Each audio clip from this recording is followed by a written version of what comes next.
Hello everyone welcome to learn with Yasmin. आजिर भिडिओत आमी आलोचना करिम क्लास 12 बायोलॉजीर चैप्टार 12 जैव प्रযুক্তিবিদ্যা और यार प्रयोग। आजिर भिडिओत आमी आलोचना करिम ट्रांसजेनिक जीव जंतुर विषये। ट्रांसजेनिक एनिमेल माने होइसे जे एनेकुवा धৰণৰ एनिमेल बा जीव जंतु য'ত जीवर जिटु जिनीय पदार्थ आछे डिएनए সমূহক মিক্স মেচ কৰোৱা হয় বা জিন সমূহক মিক্স মেচ কৰোৱা হয়। বেলেগ এটা জীৱৰ পৰা জিন আনি পেলাই এটা জীৱত সুমুৱাই দিয়া হয় যিটো বাঞ্ছিত জিন হয়। আমি যেনেকুৱা চৰিত্ৰ বিচাৰো সেইমতে জিন এটা আনি পেলাই যদি বেলেগ এটা জীৱৰ ভিতৰত সুমুৱাই দিয়া হয় তেতিয়াহ'লে তাক ট্ৰান্সজেনিক জীৱ বুলি কোৱা হয়।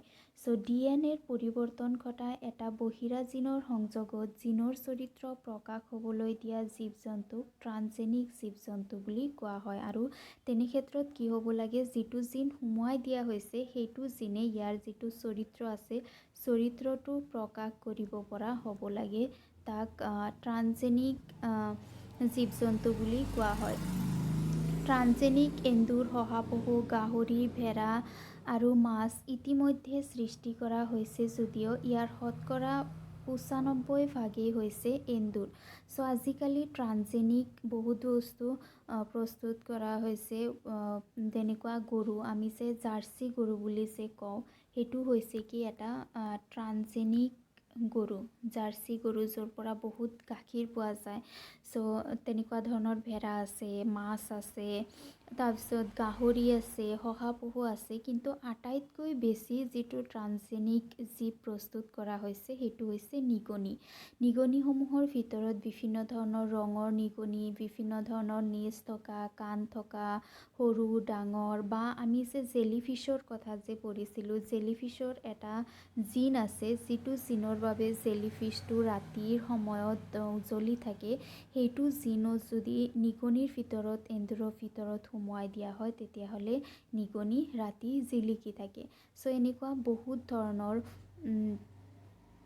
ট্ৰান্সজেনিক জীৱ এতিয়ালৈকে প্ৰস্তুত কৰি উলিওৱা হৈছে। এতিয়া আমি চাওঁ এই যে ট্ৰান্সজেনিক এনিমেলবোৰ যে আছে, ট্ৰান্সজেনিক জীৱ জন্তুবোৰ আছে, সেইবোৰ কিয় সৃষ্টি কৰা হয়।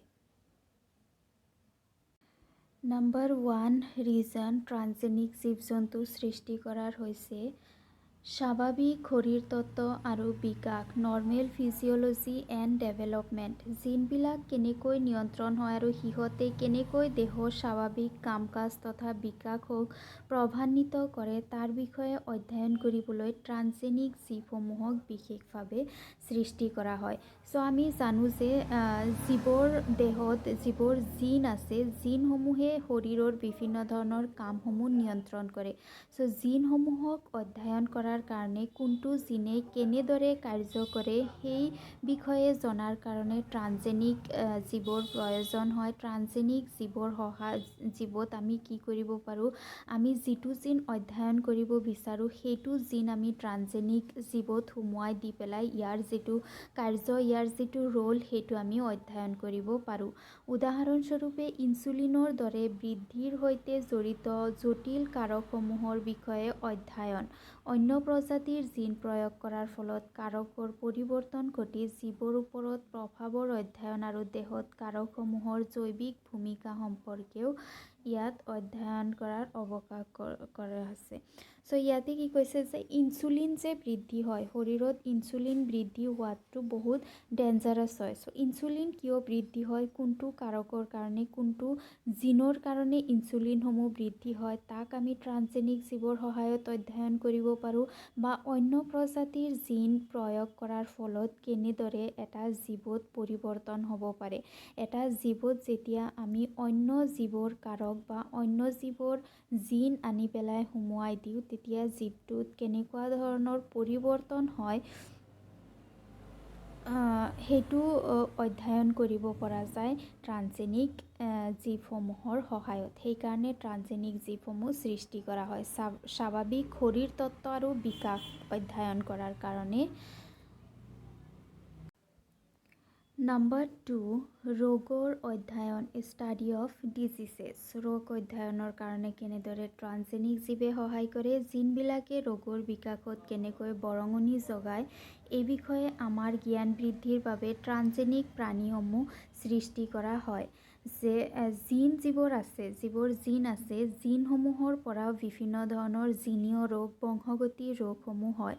এই ৰোগসমূহত জিনে কিদৰে বৰঙণি যোগায়, জিনে কিদৰে এটা ৰোল প্লে কৰে, সেইটো অধ্যয়ন কৰাৰ কাৰণে ট্ৰান্সজেনিক জীৱসমূহ সৃষ্টি কৰা হয়। ইহঁতক মানুহৰ ৰোগৰ প্ৰতিৰোধ হিচাপে সৃষ্টি কৰা হয়, যাতে বেমাৰৰ সম্ভৱপৰ চিকিৎসা অনুসন্ধান কৰিব পৰা যায়।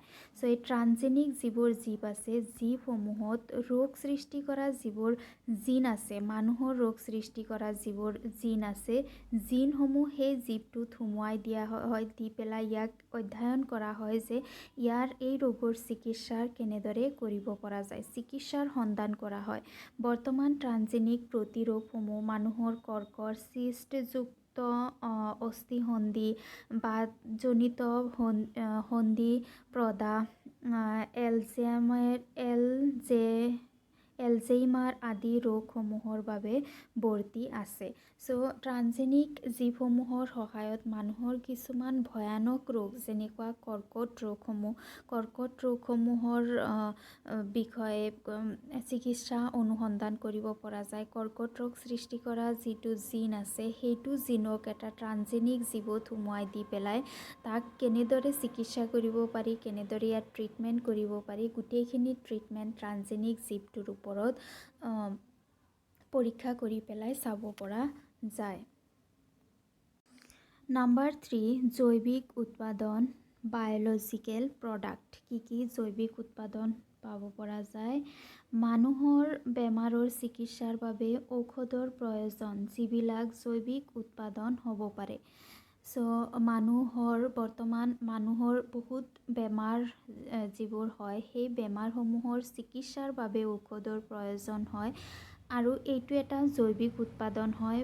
কিন্তু ইহঁতৰ উৎপাদনৰ খৰচৰ প্ৰায়ে বেছি চোৱা দেখা যায়। DNA বা জিন প্ৰয়োগ কৰি সৃষ্টি কৰা ট্ৰান্সজেনিক প্ৰাণীৰ পৰা উপযোগী জৈৱিক উৎপাদন পাব পৰা যায়, যাৰ পৰা এক নিৰ্দিষ্ট ধৰণৰ দ্ৰব্য পোৱাটো সম্ভৱ হয়। তাৰমানে কি হয় যে বিভিন্ন ধৰণৰ ৰোগসমূহ চিকিৎসা কৰাৰ কাৰণে যিবোৰ মেডিচিন আছে, মেডিচিনসমূহ বহুত এক্সপেঞ্চিভ হয়, ব্যয়বহুল হয়। সেইকাৰণে ট্ৰান্সজেনিক জীৱসমূহৰ পৰা আমি প্ৰতিজৈৱিকসমূহ উৎপাদন কৰিব পাৰোঁ, আৰু তাৰ পৰা আমি ৰোগ চিকিৎসাৰ কিছুমান সামগ্ৰী, ঔষধ প্ৰস্তুত কৰিব পাৰোঁ। যেনে মানৱ প্ৰ'টিন, আলফা-1 এণ্টিট্ৰপচিন, এমফিচিমা ৰোগৰ চিকিৎসাত ব্যৱহাৰ কৰা হয়। এইটো যিটো মানৱ প্ৰ'টিন আছে, এইটো প্ৰ'টিন ট্ৰান্সজেনিক জীৱৰ পৰা প্ৰস্তুত কৰি পেলাই এমফিচিমা ৰোগ চিকিৎসাকৰণত ব্যৱহাৰ কৰা হয়। ফিনাইল কিটনিউৰিয়া আৰু চিষ্টযুক্ত অস্থিসন্ধি ৰোগৰ বাবে একে ধৰণৰ প্ৰচেষ্টা চলাই থকা হৈছে। ফিনাইল কিটনিউৰিয়া এটা বংশগতিজনিত ৰোগ হয়। আমি আগতে পাইছিলোঁ ফিনাইল কিটনিউৰিয়াৰ বিষয়ে। আকৌ চিষ্ট মানে টিউমাৰৰ দৰে যিবোৰ ৰোগ আছে, সেইবোৰ ৰোগ চিকিৎসা কৰাৰ বাবে কেনেদৰে আমি ট্ৰান্সজেনিক জীৱসমূহ ব্যৱহাৰ কৰিব পাৰোঁ, তাৰ এক্সপেৰিমেণ্ট এতিয়াও চলি আছে। আৰু 1997 চনত ট্ৰান্সজেনিক গাই গৰু ৰজিয়ে মানৱ প্ৰ'টিন সমৃদ্ধ গাখীৰ 2.4 গ্ৰাম প্ৰতি লিটাৰ উৎপন্ন কৰে।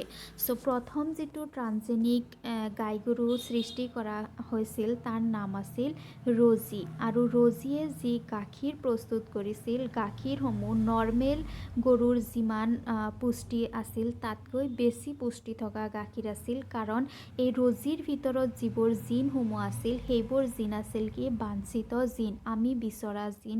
আমি চিলেক্ট কৰি পেলাই জিনসমূহ ইয়াৰ ভিতৰত সুমুৱাইছিলোঁ, য'ত বেছি পুষ্টি থকা জিন আছিলে, যাৰ কাৰণে ৰজিৰ গাখীৰসমূহত পুষ্টিৰ পৰিমাণ বহুত বেছি আছিলে। এই গাখীৰত মানৱ আলফা লেক্ট-এলবুমিন থাকে, আৰু ই সাধাৰণ গাই গাখীৰতকৈ কেঁচুৱাৰ বাবে বেছি পুষ্টিকৰ হয়।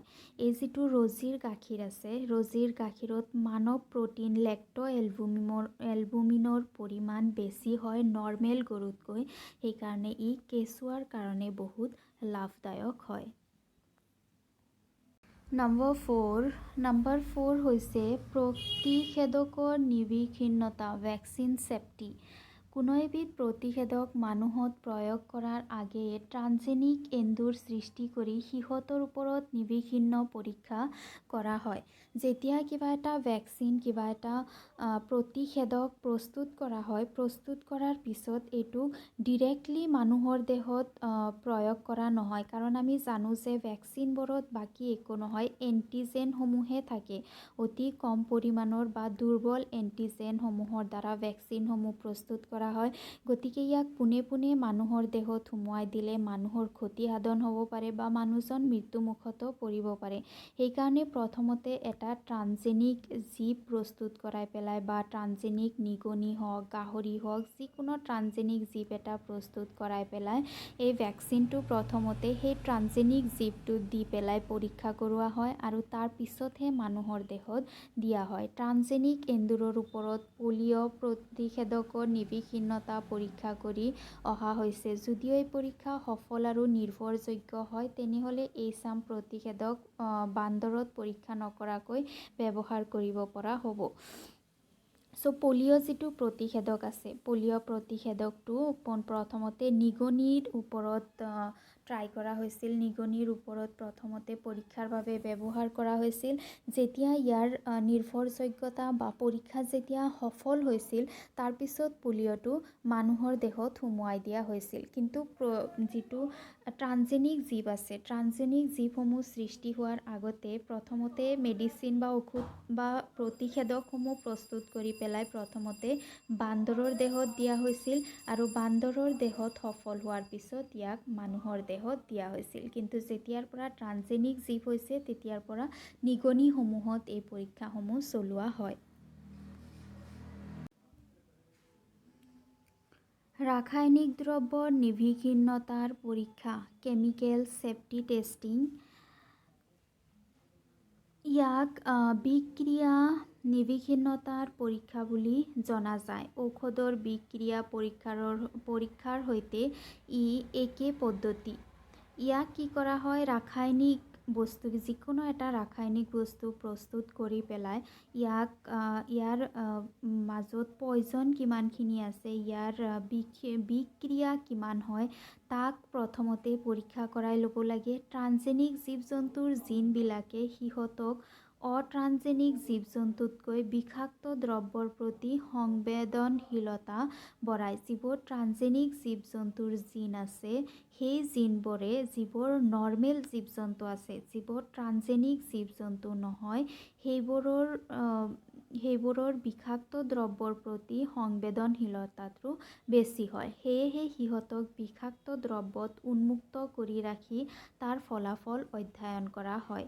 সেইকাৰণে এই ট্ৰান্সজেনিক জীৱসমূহত এই বিষাক্ত পদাৰ্থসমূহৰ দ্বাৰা পৰীক্ষা কৰোৱা হয় আৰু ফলাফল অধ্যয়ন কৰোৱা হয়। এই জীৱ-জন্তুবিলাকৰ পৰা বিক্ৰিয়াৰ ফলাফল কম সময়তে পাব পৰা যায়। এই জীৱ-জন্তু সময়ত যেতিয়া বিক্ৰিয়াসমূহ অধ্যয়ন কৰা হয়, তেতিয়া তাৰ ফল কম পৰিমাণে তাৰমানে কি হয় যে ফলাফলসমূহ কম সময়তে আমি পাব পাৰোঁ। যেতিয়া ট্ৰান্সজেনিক জীৱত আমি ৰাসায়নিক পদাৰ্থৰ বিক্ৰিয়া টেষ্ট কৰোঁ, ইয়াৰ ৰিজাল্ট আমি কম সময়ৰ ভিতৰতে পাই যাওঁ। হৈ গ'ল কমপ্লিট। আৰু এটা টপিক আছে, তাৰপিছত চেপ্টাৰ কমপ্লিট হ'ব। আজিৰ ভিডিঅ'ত ইমানখিনিয়ে। ভিডিঅ' ভাল লাগিলে লাইক কৰিবা, বন্ধু বান্ধৱৰ সৈতে ভিডিঅ' শ্বেয়াৰ কৰিবা আৰু প্লিজ চেনেল ছাবস্ক্ৰাইব কৰিবা। Thank U.